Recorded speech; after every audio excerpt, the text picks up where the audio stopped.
Hi, everyone. This is Charles Hoskinson broadcasting live from warm, sunny Colorado. Always warm, always sunny, sometimes Colorado. Today is April 18th, 2023. Making a video to talk a little bit about the MBO, right clicking, and growth hacking.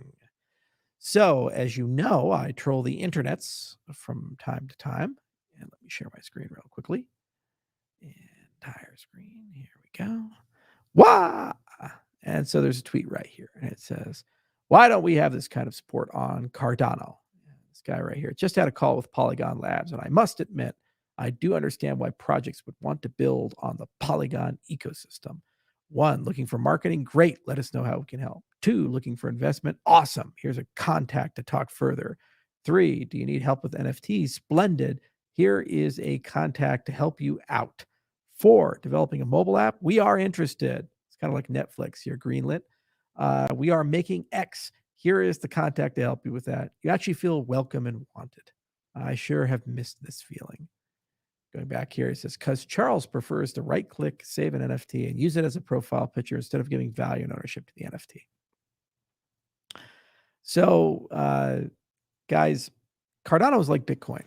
And in that it's a decentralized protocol, nobody owns it, nobody controls it. And unlike some of these ecosystems where the founders have allocated boatloads of money, a massive pre-mine towards the customer service role to help you, it's a self-bootstrapping ecosystem. Now, founder of Cardano, me and others, anticipated the need for a community fund to go and get things done.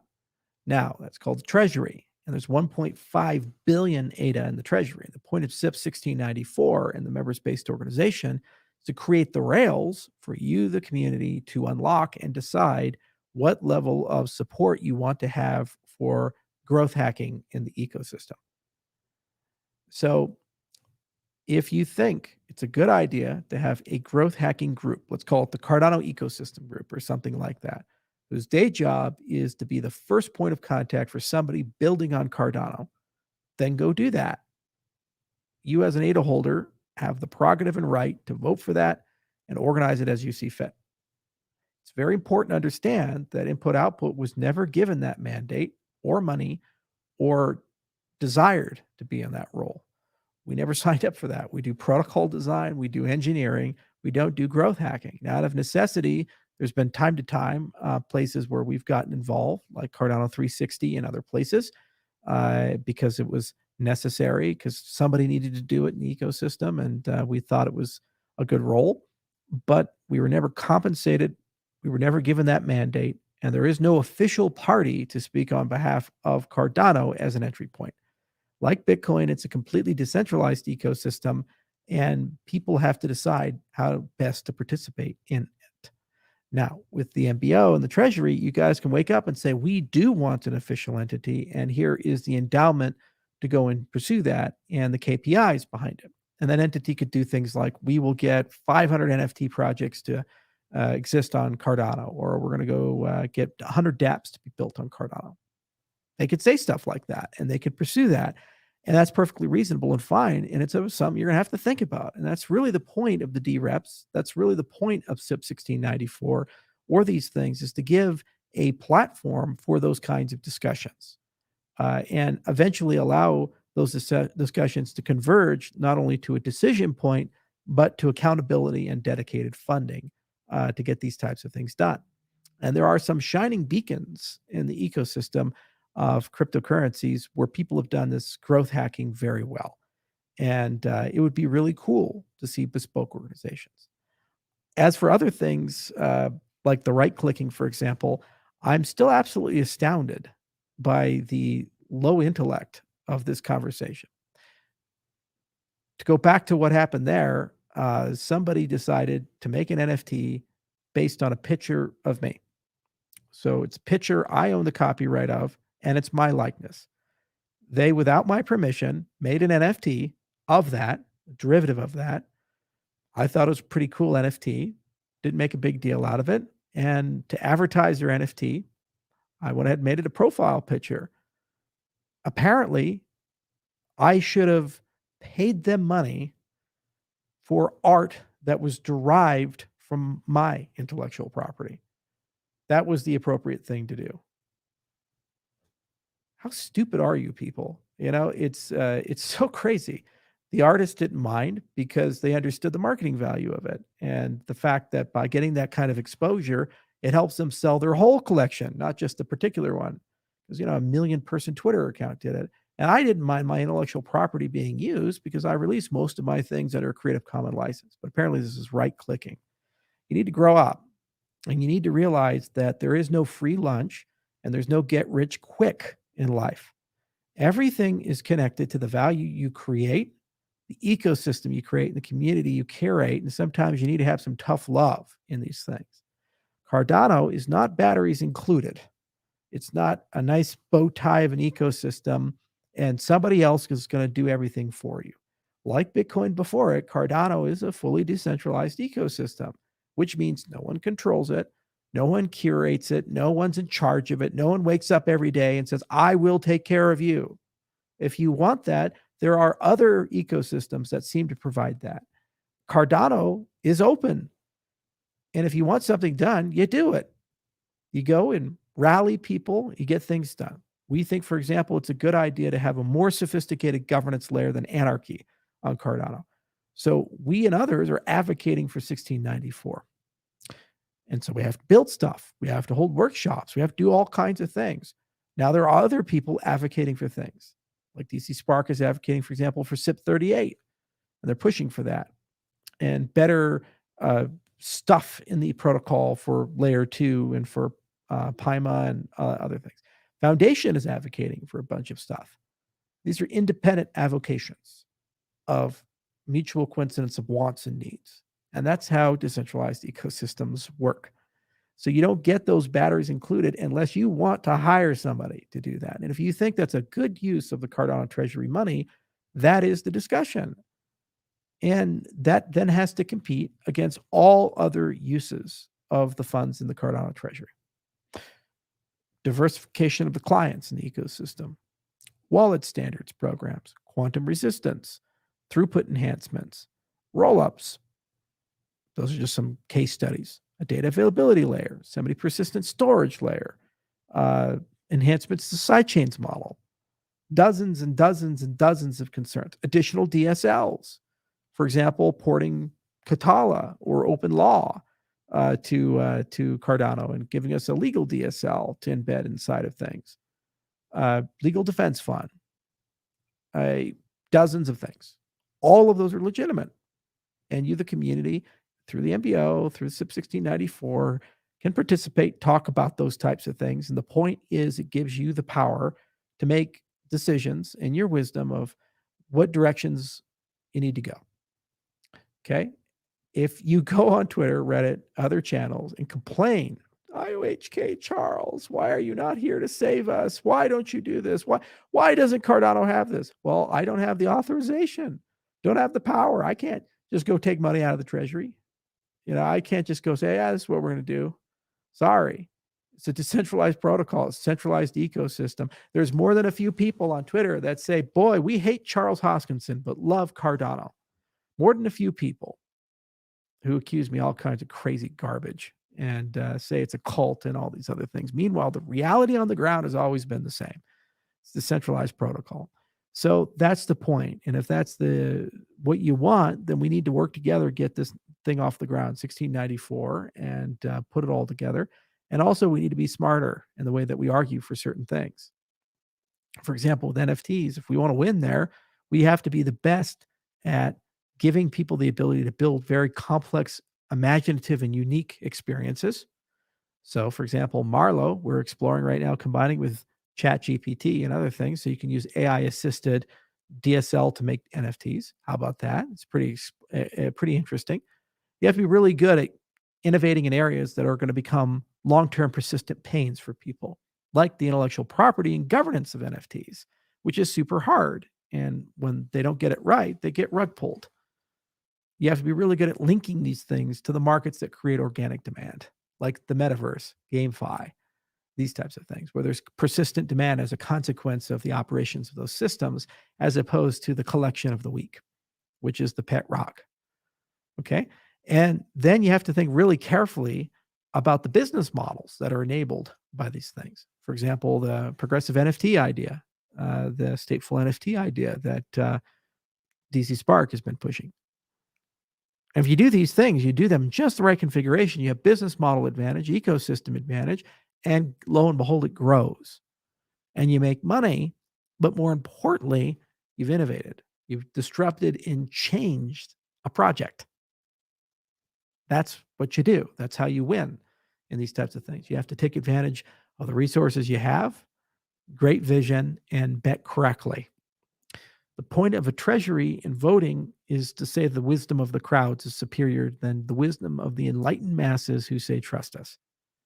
And there's too many projects in this industry that have woken up and decided that a group of self-appointed enlightened masses are enlightened custodians are going to basically just fix everything, get everything done for you. You know, what ends up happening is they start fucking up and then they just walk away with all your money. For example, there was a certain cryptocurrency that raised $4 billion that shall remain nameless, where the founding group is enjoying the fruits of those fundraising labors without any accountability or fiduciary responsibility, their words, to their own ecosystem. In fact, their ecosystem fired them. That is the moral hazard of the enlightened few, self-appointed, who can never be fired and hold the resources. The point of 1694, the point of the design of Cardano, the point of the treasury system, the point of decentralization is those kinds of things can't happen by design unless you choose them to, in which case you voted for it and you have to deal with the consequences of it collectively as the Cardano masses. So the coming years are going to be interesting. We have a big technological advantage in terms of science. We know better than most where things can go. The engineering advances are speeding up rapidly. Ecosystem is starting to speed up as well. Let's look at the recent Masari report that came out for Q1 of Cardano. It is our best quarter ever in terms of growth metrics. And there's just no aspect you can look at where it wasn't an amazing quarter for Cardano. So we're certainly on the right side of history there. Now, is it easy to build in the ecosystem? Not really. It's hard for a lot of people. So that's a KPI that needs to be corrected. And there's a dozen different ways to solve it. Some are protocol level, some are documentation SDK level, some are accessibility and skill acquisition level, some are just good old fashioned business stuff. There needs to be better incubation acceleration capabilities in the ecosystem. The point of having the treasury was giving a resource pool to accommodate that and make decisions about how the ecosystem growth hacking is going to be done. And people have to debate it and decide it. Point of the NBO is an aggregation point for these things. For example, today we had a great discussion with one of the Voltaire working groups with the foundation about having wallet standards. Something so simple, certified wallets versus uncertified wallets. Why? Because if you're going to put billions of dollars of values in things, probably a pretty good idea to have a certification showing the thing you're putting your money into, holding your money, is secure and safe against a known standard. Pretty simple, right? It needs to get done. And how do you get it done? A working group. You get through the MBO, a whole bunch of wallet makers together, the Namis and the Typhons and the Exoduses and the Flints and the Laces and Uroys, and you have representative sample of each of them kind of discuss what's important, what's not important. Then you create a certification standard as a SIP. Then once you have it, you can use Treasury, for example, to offer bounties and incentives for wallets to get certified. Okay, so that means that no matter what your preferences will be safe. Not completely safe, because nothing can save you completely, but at least safer than where we're currently at. Now, is that a good use of our time and money? I think on the wallet side, sure. But I'm just one voice there, because you'll notice Lace is just one voice there. There's also Nami and Flint and Typhon and all these others that are in the ecosystem. There's more than 15, I think, now. Okay, you have to bring them together and have that conversation. And that's one thing. What about NFT standards? There's like SIP 60 and all this other stuff. Somebody's got to bring a working group. So how about a working group in the MBO? Talk about all the needs of the NFT people and where they're having trouble. Okay.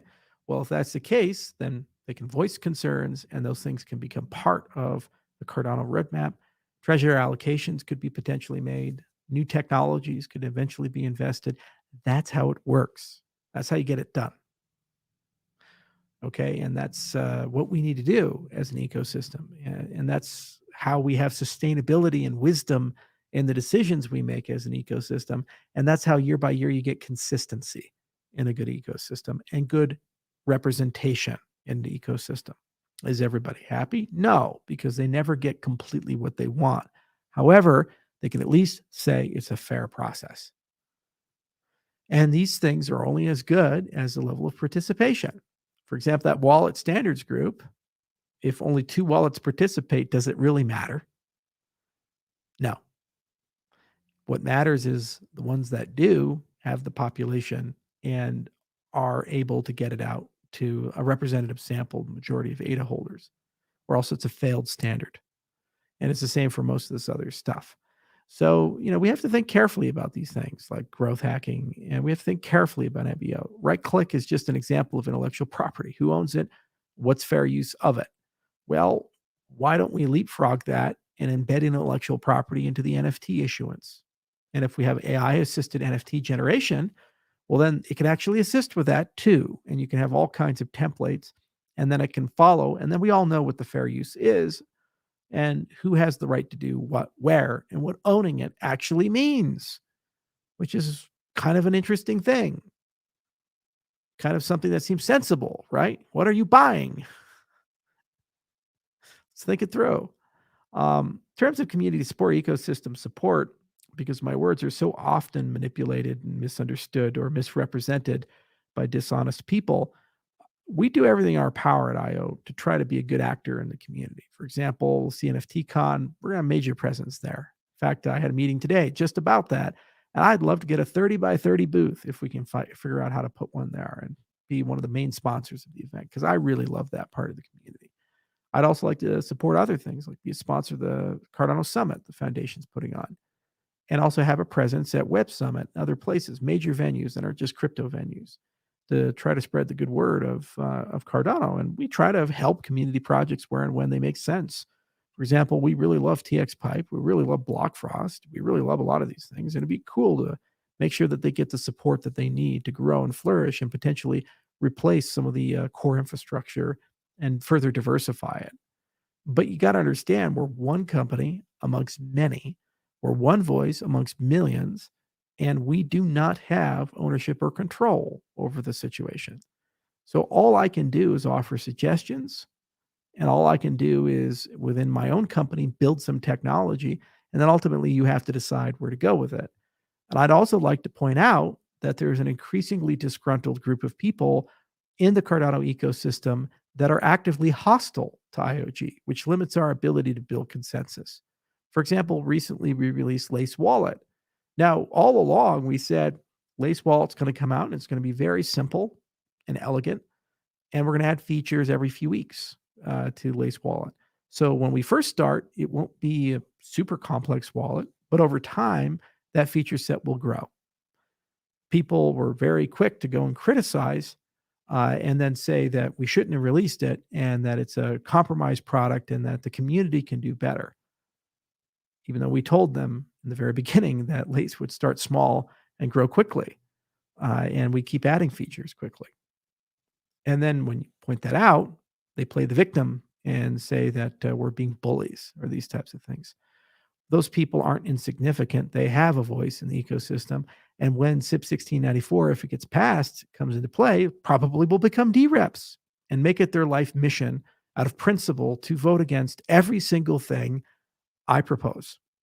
Not because there's merit or the lack thereof, but because of a personal distaste for whatever reason. You see? And that's the point, and that's what happens. And it's unfortunate, but it's the reality of decentralization. You have to accept the good with the bad. You have to accept that while you gain the overall wisdom of the crowds and you gain so much more mind share where and when people are willing to collaborate, you also accept that there's groups of people that are going to play the victim, lash out, and use the powers that they've been granted to harm the ecosystem.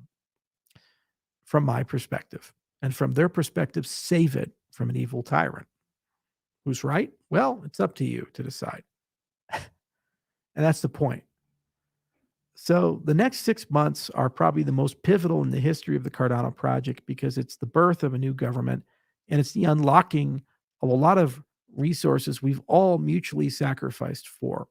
20% of all block rewards have been put into this pool, this rainy day fund, for you, the community, to decide what to do. The same for transaction fees. And an enormous amount of trust has been invested into this concept by all of us, and we all sacrificed for it. And now is the time to reap what we sow, for better or for worse. And a lot of hard decisions have to be made. The point of organizing functions like the MBO is at least to do it in a structured way so that we hopefully can do our best. Point of workshops and these other things is to really drill down to where we want to go. But ultimately, decisions have to be made. And you have to decide what type of experiences you want to have. You have to decide what level of white glove treatment you want people to have, where the growth industries are going to be. For my part, I want to use Cardano to go do amazing things in the developing world. If you watch my TED Talk back in 2015, it was very important to me to build one world financial system where everybody was treated equally and fairly, and nobody can control it, backdoor it, or middleman it to take away your prosperity. So I thought that cryptocurrencies were the way to do that. And I've spent my life, now 10 years of it, pursuing that. And one of the reasons I built Cardano, I was the founder, amongst others, was to pursue this mission. So I'd like to get to that mission. Instead of worrying every day about protocol this, protocol that, I like to build dApps and DeFi applications. We call it RealFi. I'd like to actually onboard millions of people into those and start getting to the business of that broader ecosystem. This is how I'd like to spend my time. Now, there will always be a need for infrastructure, and because of the way I've structured IOG, we can have a subsidiary that worries about infrastructure and wakes up every day about increasing throughput, making Hydra better and Mithril better, and making sure to implement all the white papers that the scientists have written. And great product people will work there. And that is indeed a passion, but the bigger passion has always been the use cases and the utility of the system and what the system brings to the entire world. We have not succeeded in the mission until the 85% interest rates of microfinance are 10% or less. We have not succeeded until each and every person has economic identity. We haven't succeeded until you have control in your own bank. We haven't succeeded until you have voice, you have agency, freedom of association, commerce expression. It's a long road, and a lot of things have to be built. A lot of conversations have to be had. You need the right structures upon which to govern these things and build these things. And the time has come to make sure we upgrade those structures so that it works better for everybody, myself included, in a more fair way, in a more representative way for everybody. Just food for thought. So in the coming months, lots of workshops are going to be held. In July, there's the capstone workshop in Edinburgh for 1694. Lots of cool things have happened on the MBO and continue to go and moving in the right direction. And Cardano will be more decentralized than ever by the end of the year. Now, a lot of you ask about the Edinburgh Decentralization Index. Because it's independent, it's part of the University of Edinburgh. We can't go and poke and prod them and say, you must do this. But we're trying to convince them the wisdom of making sure that at least a few cryptocurrencies are measured this year. There's consensus at the lab that the first will be Bitcoin, and that makes sense as a reference point. But I would hope that Cardano is in the top 3 or 5 that are measured, just so that we know where we stand as an ecosystem, for better or for worse. And then that can be a shining North Star for the governance of Cardano to improve wherever we stand, better than Bitcoin, worse than Bitcoin, the same as Bitcoin, so that we can always make the ecosystem more resilient and understand where points of failure are and improve those points of failure where and when those make sense. Some requires technological innovation. Some may require some inefficiencies to be introduced into the system, and those are hard conversations, and you require good governance to be able to work your way through them. It's that simple. So that's another thing, and we'll definitely have those conversations soon. And actually, those who are attending the Edinburgh workshop, is a good opportunity to actually meet the people who are creating the Edinburgh Decentralization Index.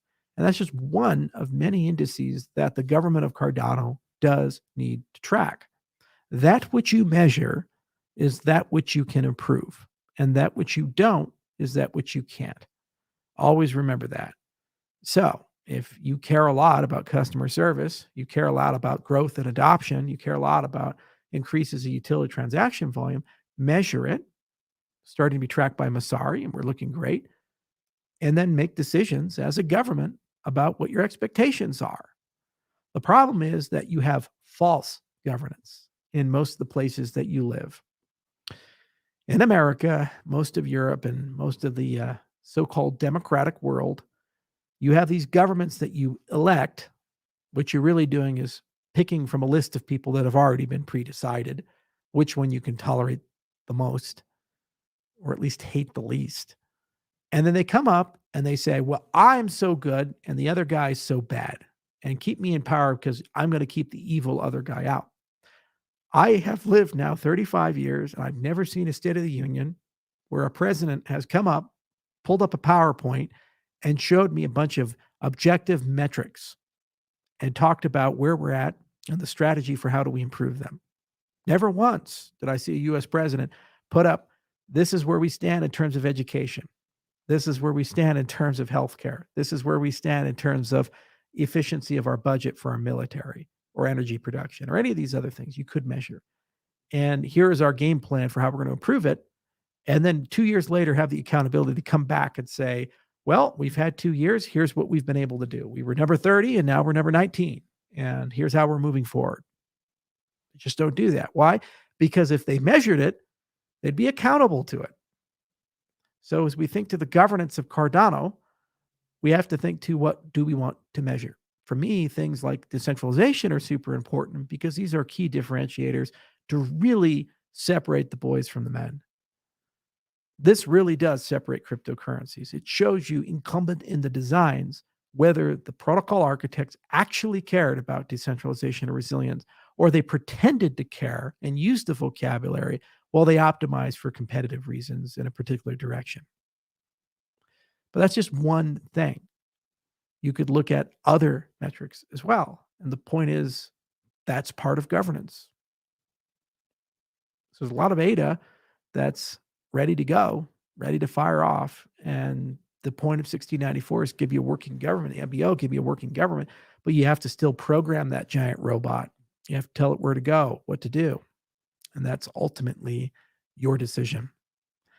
And it's like what Benjamin Franklin said as he left Philadelphia on his elegant rickshaw. And they asked him, Mr. Franklin, what have you given us? And he said, a republic if you can keep it. Similarly, 1694 and the MBO and other things only work proportional to the inspiration and participation of a tireless group of people who care about the protocol and what we collectively agree is an important thing to measure and optimize as an ecosystem. We'll help where we can, but because we're decentralized, we're just a single actor in a broader chorus. And ultimately, it's your decision as a group where to go and what to do. And as Paul Harvey would say, now you know the rest of the story. Thank you much.